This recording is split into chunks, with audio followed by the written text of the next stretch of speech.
Special transmission में एक दफ़ो ॿीहर भली कार कंदासीं। स्पेशल ट्रांसमिशन में अॼु पाण ज़िक्र कयूं पिया मकानी चूंडुनि जे हवाले सां त इलेक्शन कमीशन मकानी चूंडुनि जो जेको सेकेंड फेज़ हुयो उन जे ॿिनि ॾींहंनि बाद इलेक्शन थियणी हुई ऐं अॼु इलेक्शन कमीशन जेको आहे मकानी चूंडूं मुलतवी करे छॾियूं आहिनि। इलेक्शन कमीशन जे तर्जुमान पारां जेका वजह ॾिनी पई वञे, जेको रीज़न ॿुधायो पियो वञे इलेक्शन मुलतवी करण जो, उन में अवामी दरख़्वास्त ऐं महकमा मौसमियात जी जेका रिपोर्ट आहे, उनखां अलावा जेको बरसाति वधीक पवण जा कारण ॿुधाया पिया वञनि, जॾहिं त MQM ऐं GDA जी जेका दरख़्वास्त आहे उहा पिणु इन में शामिल आहे। उनखां अलावा चीफ सेक्रेटरी सिंध पारां बि इलेक्शन कमीशन खे इहो लिखियो वियो हो त जेका इलेक्शन आहे उहा मुलतवी कई वञे, छाकाणि त 22 जुलाई खां सिंध में ॿीहर जेको आहे बरसातुनि जो सिलसिलो शुरू थियण वारो आहे ऐं 24 जुलाई ते सिंध में इलेक्शन, सिंध जे जेको 2 डिवीज़न आहिनि कराची ऐं हैदराबाद, उन्हनि में इलेक्शन थियणी हुई त इलेक्शन कमीशन पारां इलेक्शन जेका आहे मुलतवी कई वई आहे। इन जो कंहिंखे फ़ाइदो थींदो, कंहिंखे नुक़सानु थींदो, छा ॿीहर 28 अगस्त ते जेका इलेक्शन कमीशन पारां तारीख़ ॾिनी वई आहे उन ते इलेक्शन थी सघंदो या ही इलेक्शन वरी मुलतवी थी वेंदो। मुख़्तलिफ़ पार्टियुनि पारां जीअं पाकिस्तान तहरीक इंसाफ़ पारां इन खे अदालत में वञी चैलेंज करण जो फ़ैसिलो पिणु कयो वियो आहे, जॾहिं त MQM ऐं GDA इन फ़ैसिले ते असांखे ख़ुशि नज़र पियूं अचनि। पाकिस्तान पीपल्स पार्टी पारां इहो बयानु साम्हूं आयो आहे त उहे इन फ़ैसिले ते ख़ुशि आहिनि। उन फ़ैसिले खां पहिरियां इलेक्शन जे लाइ बि तयारु हुया, पर जेकॾहिं इलेक्शन कमीशन इहो फ़ैसिलो कयो आहे त हू इलेक्शन कमीशन जे इन फ़ैसिले जो एहतराम कनि था। ॿिए पासे पाकिस्तान तहरीक इंसाफ़ सख़्तु जेको आहे उहो मौक़िफ़ ॾींदे चयो आहे त पाकिस्तान पीपल्स पार्टी समेत मुख़्तलिफ़ पार्टियूं जेके पाकिस्तान तहरीक इंसाफ़ जो मुक़ाबिलो न पे करे सघियूं, उन्हनि कोशिशि कई आहे त इलेक्शन खे मुलतवी करायो वञे। इन सॼी सूरत हाल ते पाण ॻाल्हाईंदासीं सीनियर तजिया निगार जामी चांडियो साहब असां सां गॾु मौजूदु आहिनि। जामी चांडियो साहब, वॾी महिरबानी प्रोग्राम में वक़्तु ॾियण जे लाइ। सभ खां पहिरियां इहो ॿुधाइजो त अवां जो तजियो छा थो चए त इलेक्शन जेका मुलतवी कई वई आहे, जेके ज़ाहिरी तौर रीज़न ॾिना पिया वञनि, अवां बि सम्झो था उहे ई रीज़न आहिनि या असल जेके आहिनि सियासी मक़सद कुझु ॿिया आहिनि इलेक्शन खे मुलतवी कराइण जा? ॾिसो, हाणे मामिलो ही आहे त जेके लोकल गवर्नमेंट जे इलेक्शन जे हवाले सां हिकिड़े पासे इहा हक़ीक़त आहे त सिंध समेत चइनी सूबनि में सूबाई हुकूमतुनि खे इहो सॼो जेको प्रोसेस आहे उनजे बारे में हिकिड़ो रिलेक्टेंस रही आहे ऐं उन्हनि खे डिले कयो अथनि ऐं उनखे क़बूल नथा कनि दिलि सां। इहो सॼे मुल्क में सूरत हाल आ रही आहे। हिकिड़े पासे ॿिए पासे इलेक्शन कमीशन जेको सिंध में जेको ही हाणे पहिरियों मरहलो थी गुज़रियो, उन में त हिकिड़ो बदतरीन क़िस्म जी अफ़रा तफ़री इंतिशार नज़र आयो ऐं केतिरनि जायुनि ते धांधली रिपोर्ट थी, केतिरनि जायुनि ते जेको बि इलेक्टोरल प्रोसेस जा प्रोटोकॉल्स आहिनि उन्हनि में तमामु घणी उनजी लताड़ नज़र आई ऐं इलेक्शन कमीशन जो को बि इफेक्टिव रोल असांखे नज़र न आयो उन पहिरें मरहले में। त हाणे ॻाल्हि इहा आहे त माण्हुनि खे दिलचस्पी त इन ॻाल्हि में आहे, ॿिनि शयुनि में आहे त पहिरीं ॻाल्हि त जेके बि इलेक्शनूं थियनि उहे हिकिड़े सही तरीक़े सां थियनि, जेके थियूं कोन गुज़िरियल पहिरें मरहले में। ॿियो, इलेक्शन्स खां पोइ लोकल गवर्नमेंट सिस्टम अचे त उहो वाकई माण्हुनि जे लाइ कमु करे, पर अनफॉर्चुनेटली प्रॉब्लम इहो आहे त इलेक्शन बि सही थियनि कोन थियूं ऐं जॾहिं उहो निज़ाम अंधो मंदो अचे थो त उहो माण्हुनि जे लाइ कमु करे कोन थो। बाक़ी जेके बि ॿिया पासा आहिनि उहे त सियासी पार्टियुनि जा पंहिंजा गिरोही मामला आहिनि ऐं बाक़ी जेके आम माण्हू आहे, जेको अवाम आहे, उनजे हवाले सां इहे ॿई शयूं अहम आहिनि त चूंडूं दुरुस्त थियनि, सही सिहतमंद माहौल में थियनि ऐं उन में कंहिं बि क़िस्म जो इंतिशार ऐं कानून जी लताड़ ऐं हीअ जेका सॼो जेको धमचर तव्हां ॾिठो पहिरें मरहले में, त हाणे इन सॼे पस मंज़र में हक़ीक़त इहा आहे त माण्हुनि जो ॼण त एतबार खॼी वियो इन सॼे प्रोसेस सां त जेकॾहिं इलेक्शन कमीशन 14 ज़िलनि में इहा सूरत हाल रखी आहे त पोइ ॿिए फेज़ में कहिड़ी पक हुई त उहा अञा बहितर इंतज़ाम कंदा। त हाणे मां सम्झां थो त इहो त खणी इलेक्शन कमीशन जो अख़्तियार आहे त उहे तारीख़ बदिलाए सघनि था, बरसातियुनि जी मौसम आहे, ॿिया मामला थी सघनि था, मुहर्रम अचे थो, पर असुल कंसर्न तारीख़ुनि जो न आहे। असुल कंसर्न उहो जेको मूं तव्हांखे सवेर ॻाल्हि कई त इलेक्शन कमीशन इन ॻाल्हि में नाकाम वई आहे त इन ॻाल्हि खे यकीनी बणाए त चूंडूं हिकिड़े बहितर सेफ ऐं साफ़ ऐं हिकिड़े सिहतमंद माहौल में थींदियूं ऐं सही मुक़ाबिलो थिए सरज़मीन ते। पर तव्हां ॾिसो त पहिरें मरहले में पैसो, हुकूमती मशीनरी जो इस्तेमालु, माण्हुनि खे सख़्तु हैरेस करणु, माण्हुनि खे ख़रीद करणु, माण्हुनि खे परेशान करणु, इलेक्शन जी ॿी बदनज़मी, इहे सभई शयूं जेके उहे नज़र आयूं। त इन करे जेकॾहिं इहो ई मरहलो अहिड़ो ई ॿियो करिणो आहे त पोइ त उन सां को फ़र्क़ु न पवंदो आहे। इन करे हाणे ॾिसिजे त इलेक्शन कमीशन ॿिए मरहले खे कीअं थी कंडक्ट करे। इन करे प्रोसीजरल ऐं ऑपरेशनल मामला त ठीकु आहे, इलेक्शन कमीशन जो पंहिंजो मामिलो आहे, पर माण्हुनि जो कंसर्न इहो पंहिंजा मौजूदु आहे। अञा बि का पक न आहे त जेकॾहिं अगस्त में जेके शेड्यूल ॾिनो वियो आहे इलेक्शनूं थियूं तॾहिं बि छा दुरुस्त थींदियूं, छा साॻी शयूं वधायूं न वेंदियूं, का पक न आहे। त इहो सॼो हिकिड़ो अहिड़ो मंज़रनामो आहे जंहिंमें माण्हुनि जो इलेक्शन तां वेसा छॾी थो वञे। अच्छा जामी साहब, इहो ॿुधाइजो त पाकिस्तान तहरीक इंसाफ़ जेका आहे उन फ़ैसिलो कयो आहे अदालत में वञण जो। जेकॾहिं अदालत पाकिस्तान तहरीक इंसाफ़ जे हक़ में जेको आहे फ़ैसिलो ॾिए थी ऐं एतिरो तकिड़ो फ़ैसिलो ॾिए थी त छा अव्हांखे लॻे थो त पहिरीं ॻाल्हि त अदालत एतिरो तकिड़ो फ़ैसिलो तहरीक इंसाफ़ खे ॾींदी, जेकॾहिं ॾिए थी त पोइ इलेक्शन थी सघंदी 24 तारीख़ ते? ॾिसो हाणे असांखे का ख़बर न आहे इन बारे में त अदालतूं कहिड़ो फ़ैसिलो थियूं कनि, ऐं अदालतुनि जे फ़ैसिलनि जे बारे में मुल्क में जेको अॼुकल्ह वायुमंडल आहे, इन में का बि शइ चवणु मुश्किल आहे त माण्हू अदालतूं फ़ैसिलो कहिड़ो कंदियूं। अदालतूं तमामु फ़ैसिला तकड़ि में बि ॾियनि थियूं, केतिरनि शयुनि में गैर ज़रूरी देरि बि थिए थी, ऐं अदालतुनि जूं पंहिंजूं अवलियतूं तरजीहूं बि आहिनि। इन करे ज़ाहिर आहे त उनजे बारे में यकीनी तरह का बि चवणु मुमकिन न आहे। पर मुंहिंजे चवण वरी ॻाल्हि साॻी थींदी त इहे सवाल सभु सानवी आहिनि, जेके प्रोसीजरल ऑपरेशनल मामला आहिनि। असुल कंसर्न इहो आहे त चूंडूं साॻी तरह थींदियूं या बहितर थींदियूं तरीक़े सां, जेको जाइज़ तरीक़ो आहे। इन करे आम माण्हू खे इहा दिलचस्पी न आहे त को थींदियूं जुलाई में या थींदियूं अगस्त में। सवाल माण्हुनि जो इहो आहे त उहे थींदियूं कीअं, तरीक़ो साॻियो हूंदो जंहिंमें पैसो, पावर जो नाजाइज़ इस्तेमालु, सरकारी मशीनरी, माण्हुनि खे हैरेस करणु, इंतिशार ऐं माण्हुनि जी सियासी आज़ादियूं जेके आहिनि उहे ख़तरे में, इहो सभु असुल कंसर्न आहे। बाक़ी हाणे उहो तारीख़ कहिड़ी छॾियूं इहो एतिरो अहम सवाल न आहे मुंहिंजी नज़र में। इन करे हाणे ख़बर न आहे त अदालतूं उन बारे में छा फ़ैसिलो कंदियूं, पर अदालतूं जेको फ़ैसिलो कनि असुल सवाल पंहिंजी जाइ ते मौजूदु रहंदो त चूंडूं कीअं ऐं कहिड़े माहौल में थियनि थियूं, त उहे फेयर आहिनि या उन में साॻियो वर्जायो वेंदो तरीक़ो जेको पहिरें मरहले में नज़र आहे। अच्छा जामी चांडी साहब, मूंखे इहो ॿुधाइजो त अव्हांजो तजियो इन हवाले सां छा हूंदो त इलेक्शन मुलतवी थियण में सभ खां वधीक कहिड़ी पार्टी खे फ़ाइदो थियो आहे ऐं कहिड़ी पार्टी खे सभ खां वधीक नुक़सानु थियो आहे अव्हांजी नज़र में या अव्हांजे तजिए में? ॾिसो, मूंखे नथो लॻे त को इलेक्शन जे महीने लेट थियण सां को वॾो को फ़र्क़ु अची वेंदो वोट जे पैटर्न में। छाकाणि त जेके सरज़मीन ते जेका पावर जी बीहक आहे, पैसे जी बीहक आहे, जंहिं क़िस्म जो पूरो पैटर्न आहे, उन में अहिड़ी कहिड़ी शिफ्ट अचणी आहे वॾी जो लॻे त महीनो देरि थियण सां या बरवक़्त थियण सां को वॾो को शिफ्ट ईंदी वोट में। त मूंखे नथो लॻे त को वोट जे पैटर्न में वॾी का शिफ्ट ईंदी या इलेक्शन जे तरीक़ा में का वॾी शिफ्ट ईंदी। जामी साहब, हिकिड़ी ॻाल्हि इहा बि कई पई वञे त पंजाब में जेका नंढी चूंड थी आहे उन जा जेके नतीजा आहिनि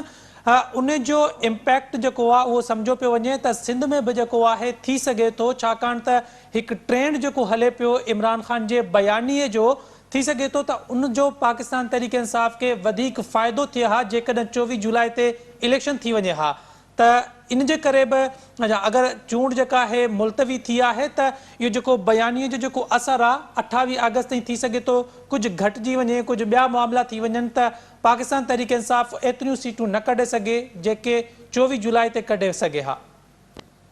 ॾिसो, इहो तासुर मुंहिंजे ख़्याल में कतई ग़लति आहे त को इमरान ख़ान खे वॾी का पज़ीराई हासिलु आहे सिंध जे अंदरि ऐं हुनजो जेको नैरेटिव आहे उहो को वॾो को मक़बूल थियो आहे। इमरान ख़ान जो सिंधियुनि जे वोट जे अंदरि त को अहिड़ो ख़ासि मक़बूलियत कोन्हे जेका साम्हूं ॻाल्हि आहे। बाक़ी इहो ज़रूरु आहे त इमरान ख़ान बि MQM वांगुरु हिकिड़ी तमामु ख़तरनाक रांदि खेॾी रहियो आहे। हे जेको ख़ुदि मुख़्तार कराची, माना सिंध ख़ुदि मुख़्तार न खपे, सिंध बाख़्तियार न खपे, ऐं उन ॻाल्हि खे डिनाए करे फ़क़ति हिकिड़े शहर, त मुंहिंजे ख़्याल में इहा इमरान ख़ान ऐं जमात जेको हिन लोकल गवर्नमेंट में जेको नारो आंदो आहे इहो इंतिहाई मिसगाइडिंग आहे, इहो सिंध दुश्मन आहे, इहो गैर जमहूरी आहे। ऐं मुल्क जे वफ़ाक़ी स्पिरिट जे ख़िलाफ़ु आहे त तव्हां सूबे जी ख़ुदमुख़्तारी जे लताड़े उनखे न मञी ऐं तव्हां साॻी बदनीयती सां ॾे त इन करे इहो जेको मख़सूस हिकिड़ो कार्ड खेॾियो आहे इमरान ख़ान उनजो फ़ाइदो मुमकिन आहे कराची जे चंद हल्कनि में खणी थिए आहे पर मजमूई तरह सिंध में अहिड़ो कहिड़ो इमरान ख़ान जे नैरेटिव जे मक़बूलियत हासिल आहे मुंहिंजे ख़्याल में इहो मफ़रूज़ो आहे त पोइ इमरान ख़ान जी पंजाब में जेका सूरत हाल नज़र आई आहे उनजे सबबु ॿिया आहिनि हिकिड़ो सबबु त इहो आहे त इहे साॻिया तक आहिनि जेके PTI पहिरीं खटिया हुआ ईअं न आहे त पोइ PTI परावा तक खटिया आहिनि PTI पंहिंजा ई तक जेके आहिनि उन मां अञा हिकु 4-5 हारायूं इन करे पंजाब जे ज़िमनी चूंडुनि में जेको हुननि खटियो आहे उनजा सबबु मक़ामी तरह ॿिया आहिनि उन्हनि खे तव्हां दादू में ऐं लाड़काने में हैदराबाद में सांगड़ में बदीन में खटे में अप्लाई कयो त कराची में त उनजो एॾो फ़र्क़ु कोन पवंदो हा ईअं ज़रूरु आहे त इमरान ख़ान जेको ख़ुदमुख़्तार कराची जो हिकिड़ो नारो ॾेई ऐं उनखे हिकिड़ो कार्ड खेॾण जी कोशिशि कई आहे जेका MQM जी पहिरीं सियासत हूंदी हुई इहो इंतिहाई नाकाम सियासत आहे या ग़लति सियासत आहे या वरी रांदि खेॾिबी त इहा नाकामी वेंदी बाक़ी मुंहिंजो न आहे ख़्यालु त को इमरान ख़ान जो नुक़्ते नज़र या बयानियो अहिड़ो आहे जंहिंमें कहिड़ो बयानियो आहे इमरान ख़ान वटि सिंध जे लाइ आहे छा इमरान ख़ान न सूबाई ख़ुदमुख़्तारी मञे इमरान ख़ान चए थो त सूबनि जो शेयर घटायो NFC अवार्ड मां इमरान ख़ान चए थो पार्लियामानी निज़ाम बहितर न आहे सदारती निज़ाम हुअणु खपे इमरान ख़ान चए थो मुल्क जे डिवीज़ननि खे सूबा ठाहियो कहिड़ो नुक़्ते नज़र कहिड़ो पॉइंट ऑफ व्यू आहे इमरान ख़ान जो कहिड़ो बयानियो आहे जेको बाक़ी जेके हुनजो चवणो आहे चोर चोर चोर बिल्कुलु जेके साम्हूं मुखालिफ़ आहिनि उहे बि चोर आहिनि ऐं हिन जे सफ़र में चोर वेठा आहिनि जेको शइ साबित थी आहे इन करे इमरान ख़ान जो अहिड़ो को बयानियो ख़ासि न आहे जंहिंखे सिंध में का वॾी मक़बूलियत हासिल हुजे बाक़ी इहो जेको हुननि कार्ड खेॾियो आहे उनजा मुमकिन आहे त हुन सां कराची जे चंद हल्कनि में हुनखे फ़र्क़ु पए आहे पर एॾो वॾो फ़र्क़ु कंहिं मजबूरी तरह सिंध में मां कोन थो ॾिसां अच्छा जामी साहब इहो ॿुधाइजो त ज़ाहिर आहे हर माण्हू जी हिकु पंहिंजी जेका आहे ज़ाती राय बि हूंदी आहे को बि न्यूट्रल त नथो थी सघे अव्हांजो जेको आहे हिन सॼी इलेक्शन में जेके मुख़्तलिफ़ पार्टियूं हिसो पियूं वठनि बशमूल कॉम्परस पार्टियुनि जे त अव्हांखे छा थो लॻे त कराची या हैदराबाद जो जेको मेयर जेको ईंदड़ मेयर हुयो उहो कंहिंजो थी पिए सघियो अव्हांजी नज़र में त कहिड़ी पार्टी सभिनि खां वधीक बहितर सियासत पई करे ॾिसो ॻाल्हि इहा आहे त कराची को सदाए हाणे हिन वक़्तु कराची का बीह कहे कराची को रुॻो हिकिड़ो शहर न आहे कराची जे अंदरि ज़ाहिर आहे त 7 ज़िला आहिनि ऐं उनजे ज़िलनि जे अंदरि आबादी जो पैटर्न मुख़्तलिफ़ आहे इन करे इहो सम्झणु त कराची का हिकिड़ी शइ आहे कराची जे हर जाइ ते साॻियो डेमोग्राफिक पैटर्न आहे कराची जे 7 ज़िलनि जे अंदरि डेमोग्राफिक फ़र्क़ु आहिनि किन इलाइक़नि में उर्दू ॻाल्हाइण वारा मेजॉरिटी में आहिनि किन इलाइक़नि में सिंधी ॻाल्हाइण वारा मेजॉरिटी में आहिनि किन इलाइक़नि में मिक्स आबादी आहे जंहिंमें सिंधी पश्तून पंजाबी ॿिया माण्हू रहनि था इन ऐं कराचियूं क़दीम वसंदियूं आहिनि जिते क़दीम ॻोठ आबाद आहिनि उहे तारीख़ी तरह माण्हू हिते आबाद आहिनि जंहिंमें बलोच जंहिंमें सिंधी जंहिंमें ॿियूं ज़ातियूं तमामु घणियूं आहिनि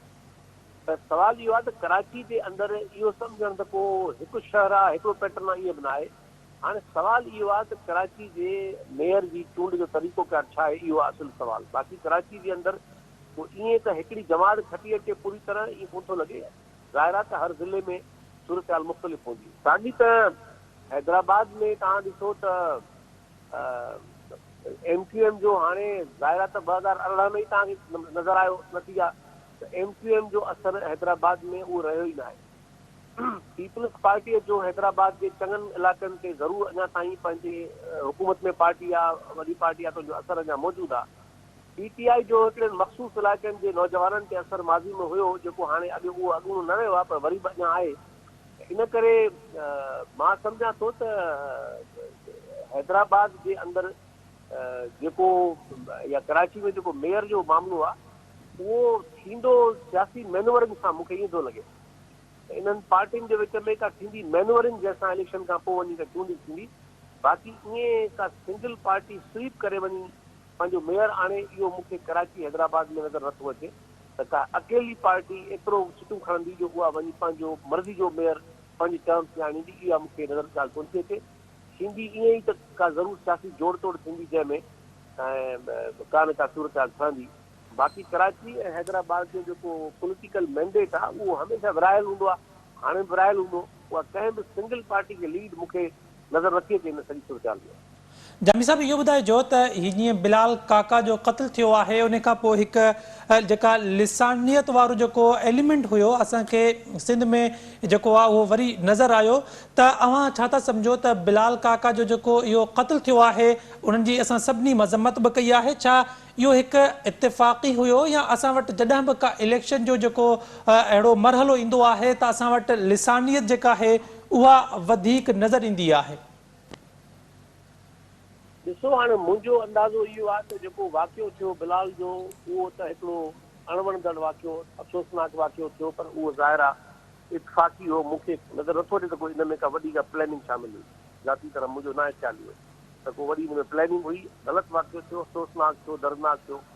ऐं उहो वाक़ियो ज़ाहिर आहे इतफ़ाक़ी थियो। बाक़ी लिसानियत वारी का बि ॻाल्हि कोन थी। सिंधी माण्हुनि पंहिंजो हिकिड़ो जाइज़ क़ौमी आवाज़ उथारियो उन वाक़े जे बहाने सां। ऐं ज़ाहिर आहे वाक़िया थियनि था त उहे ज़रूरु बहाना बणिजनि था, ऐं उहो जेको सिंधियुनि जो नुक़्ते नज़र आहे उहो लिसानी कोन्हे, उहो क़ौमी नुक़्ते नज़र आहे। ऐं उहो इहो ई आहे, न वरी को पश्तूननि जे ख़िलाफ़ु आहे, को पश्तून दुश्मनी जे बुनियाद ते आहे, या कंहिं तासिर। सिंधी माण्हुनि जो हिकिड़ो गॾियल मौक़िफ़ इहो आहे त बाबा सिंध जे अंदरि जेके लखें गैर क़ानूनी अफ़गानी ऐं हिंदुस्तानी ऐं बर्मी ऐं बांग्लादेशी रहनि था, उन्हनि खे पंहिंजे पंहिंजे मुल्कनि ॾे वापसि थो माणियो। सुप्रीम कोर्ट ॾेई चुकी आहे फ़ैसिलो इहो। दुनिया में बि आलमी कानून आहिनि। इहो त मुमकिन आहे त तव्हां उन्हनि लखे माण्हुनि खे परमानेंट शहरी ठाहे छॾींदव, DNIC कार्ड ॾेई, डोमिसाइल ॾेई, PRC ॾेई, त जेको वणे कंदा वठनि, कारोबार कनि, जेके धंधा कंदा वठनि। ज़ाहिर दुनिया में किथे मुमकिन न आहे। इन करे ॿी डिमांड इहा हुई। ॿी डिमांड उन सां गॾोगॾु इहा बि आहे त बाबा मुल्क जे आइन में कुझु आर्टिकल्स आहिनि, आर्टिकल 15, 23, 18, उन्हनि में बि तरमीम कयो, ऐं सूबाई असेंबली सिंध जी बि उन्हनि में जेका गुंजाइश मौजूदु आहे उन्हनि आर्टिकल्स में, उन तहत पंहिंजी कानून साज़ी करे ऐं ॿियनि सूबनि जे मां ईंदड़ माण्हुनि जे हिन इन्फ्लक्स खे रोकण में पंहिंजो को बुनियादी पॉलिसी जोड़े, को मैकेनिज़म जोड़े, की शर्त जोड़े जंहिंसां उनखे डिस्करेज करे सघिजे। इन में कहिड़ी लिसानियत आहे? इन करे हू वाक़ियो जेको थी पियो उहो दर्दनाक हो, इंफरादी वाक़ियो थियो, पर उन वाक़िए में जीअं ज़ाहिर आहे उहो होटल अफ़गानियुनि जो। इन करे हिकिड़ो इहो सुवालु वरी उभरी आयो त सिंधी माण्हू खे, इन करे का लिसानियत में कोन हुई। इन में हिकिड़ो जाइज़ मुताल, न उन में का ॿियनि क़ौमुनि सां दुश्मनी जी ॻाल्हि आहे। सिंधी माण्हुनि जो पंहिंजो हिकिड़ो सियासी केस आहे, जाइज़ केस आहे, त बाबा उनजी पंहिंजे धरती ते सूबे में हे जेका बेलगाम आबादकारी आहे इहा ख़तरनाक आहे, या सिंधियुनि जे क़ौमी वजूद लाइ ख़तरो आहे, उन्हनि जे मुआशी हक़नि ते ढालो आहे, उनजे लाइ हर क़िस्म जा मसइला पैदा करे थी। इन करे जेके गैर क़ानूनी माण्हू रहियल आहिनि उन्हनि खे वापसि वणियो, ऐं जेसि ताईं वापसि वञनि तेसि ताईं उन्हनि खे आर्ज़ी हिकिड़े पनाहगीअ जो दर्जो ॾियो, कार्ड जारी कयो, त उहे न ख़रीद करे सघनि मिल्कियत, न उते उहे कारोबार करे सघनि इन क़िस्म जा, न उहे हर क़िस्म जो कमु करे सघनि, उनजा के बि शासियत न हूंदा। ऐं ॿियनि सूबनि मां ईंदड़ आबादियुनि खे बि रोकण जो सूबाई कानून साज़ी करणु खपे। इन में का बि लिसानियत कोन्हे। ऐं ज़ाहिर आहे त इहो हिकिड़ो को नओं मुतालबो बि कोन्हे, इहो तमामु पुराणो मुतालबो आहे ऐं ॾहाकनि खां वठी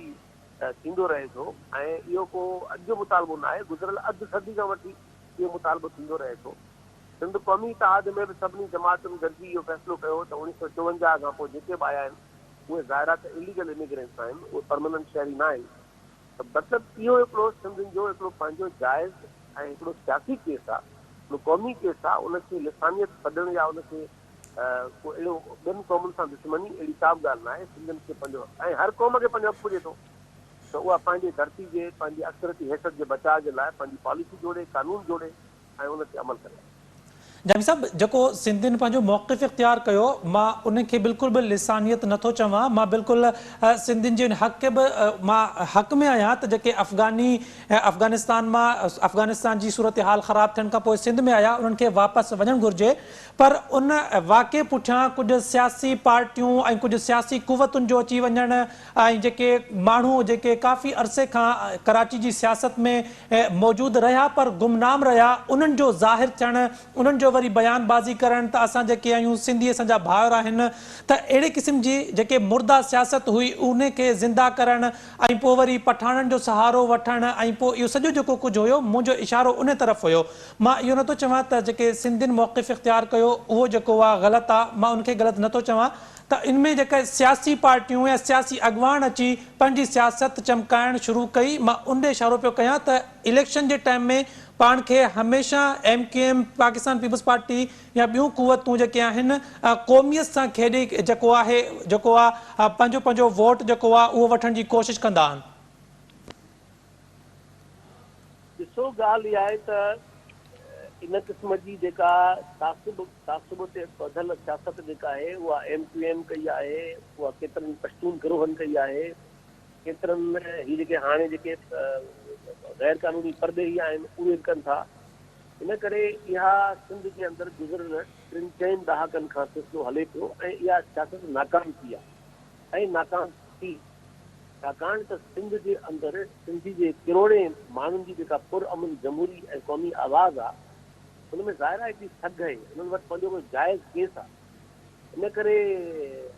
ही जेके जंहिं क़िस्म जी तासिबी सियासत वरी तव्हां बिल्कुलु सही चयो त करण जी कोशिशि कई वई हिन बहाने सां, उहा अॻु में थींदी रही आहे पर शिकस्त खाई चुकी आहे। उहा हिकिड़ो मुअल घोड़ो आहे, उनखे वरी वरजाइण जी ग़लती जेका आहे जेके धुरियूं कनि थियूं उहे वरी बि शिकस्त खाईंदियूं, उहे धक खाईंदियूं छाकाणि त हिकिड़े पासे हिकिड़ी क़ौम वटि पंहिंजो तारीख़ी जाइज़ केस आहे, उहा अॼु बि कतई अक्सरियत में आहे ऐं उहा पंहिंजो जेको पुरअमन जमहूरी ऐं क़ौमी आवाज़ रखे थी, उन में ज़ाहिर आहे कि अख़लाक़ी सघ आहे, हिकिड़ो तारीख़ी क्लेम आहे। त इन करे मुंहिंजे ख़्याल में इहा जेका सियासत MQM ऐं PTI ऐं कुझु पश्तून गिरोह ऐं जेके बि गिरोह कनि था उहे इंतिहाई ग़लति सियासत जो तरीक़ो आहे। इहा अॻु में नाकाम थी आहे। हर उहा सियासत जेका सिंध जे वहदत के ख़िलाफ़ आहे ऐं सिंध जे माण्हुनि खे लिसानी तरह ईअं तासुब जे सियासत जे वर चाढ़णु चाहे थी, या सिंध जे माण्हुनि जेके सिंधी माण्हुनि जा जेके हिकिड़ा बुनियादी तारीख़ी हक़ आहिनि उनखे जे इनकार ते वधल सियासत हूंदी त उहा ज़ाहिर आहे परसोपेश नाकाम थींदी ऐं उहा थी आहे नाकाम, अंजाम ॾिठा आहिनि असां। इन करे इहो हिन सूरत हाल में बि इन्हनि जमातुनि जो मूं तव्हांखे मिसाल ॾिनो, अहिड़ी को गवर्नमेंट इलेक्शन में जेको हिननि कोशिशि कई आहे त बाअख्तियार या ख़ुदमुख्तार कराची, बाबा असांखे कराची बिल्कुलु बाअख्तियार खपे, पर उहा बाअख्तियार कराची जेका ख़ुदमुख्तार सिंध जे शहर ऐं दारुल हुकूमत जे हिस्से में हुजे। जेकॾहिं किन क़ुवतुनि जे पेट में सूर इहो आहे त सिंध ख़ुदमुख्तार न हुजे, उहा वहदत में न हुजे ऐं उनजे शहर ते कंहिंजी मालिकी आहे, त इहा अजायो दीवाने जो ख़्वाबु आहे। इहो माज़ी में बि नाकाम थियो आहे, हाणे नाकाम थींदो, इन जो को मुस्तक़बिल न आहे। इहा सियासत शिकस्त खाई चुकी आहे तारीख़ तरह। जामी चांडियो साहब, वॾी महिरबानी। प्रोग्राम में वक़्तु ॾियण जे लाइ। नज़ीन जामी चांडियो सीनियर तजिया निगार असां सां गॾु मौजूदु हुया। पाकिस्तान में जेको इलेक्शन थींदी आहे उन में लिसानियत वारो जेको पहलू आहे उहो हमेशह जेको आहे उहो रहियो आहे। जॾहिं बि इलेक्शन असांखे वेझो नज़र ईंदी आहे त मुख़्तलिफ़ पार्टियूं जेके आहिनि उहे पाकिस्तान पीपल्स पार्टी हुजे, पाकिस्तान मुस्लिम लीग नून हुजे, MKM हुजे, पाकिस्तान तहरीक इंसाफ़ हुजे, जेके बि पार्टियूं आहिनि उहे लिसानियत जो जेको आहे सहारो वठी ऐं इलेक्शन में पंहिंजे वोटर खे अटैक करण जी कोशिशि कंदियूं आहिनि। अॼु इलेक्शन कमीशन जेको आहे इहो जेको सेकेंड फेज़ हुयो इलेक्शन जो सिंध में, कराची जीअं हैदराबाद ऐं कराची जे जेके मुख़्तलिफ़ ज़िलनि में इलेक्शन थियणी हुई उनखे मुलतवी कयो वियो आहे ऐं जेके रीज़न ॿुधाया पिया वञनि